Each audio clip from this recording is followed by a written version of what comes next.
Crime that shocked the inland Northwest and made national headlines 20 years ago comes full circle as the sole survivor returned home to tell her story. Back in 2005, a stranger broke into a Coeur d'Alene home and murdered a woman, her boyfriend, and a 13-year-old boy. He then kidnapped 9-year-old Dylan Groene and his 8-year-old sister, Shasta. It triggered a nationwide search for them and their attacker.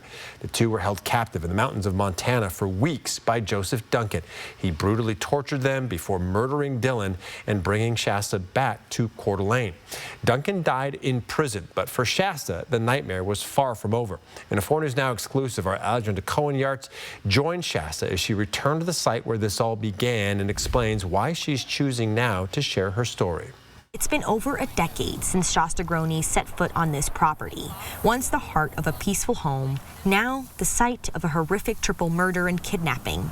Shasta chose not to speak on camera during our visit, but we sat down with Out of the Woods author Greg Olson, who's telling Shasta's full story for the first time. She lived through something that none of us can even imagine. Olson began writing this book years ago, spending countless hours listening to Shasta's story.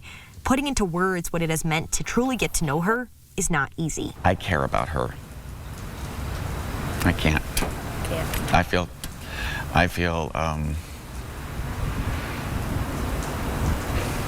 I don't know anybody who's endured what she has endured.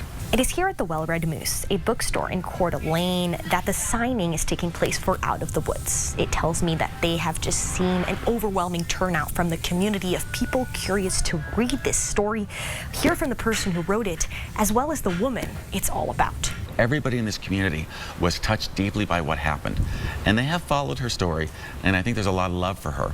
As Shasta walked through the place where it all happened, she told me no matter how dark that day was 20 summers ago, this place still warms her heart. After years of crying to be heard, today the whole community is listening.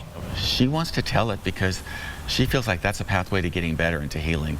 And I think we owe it to her, no matter how hard it is. In Coeur d'Alene, Alexandra Cohen-Yarts, 4 News Now.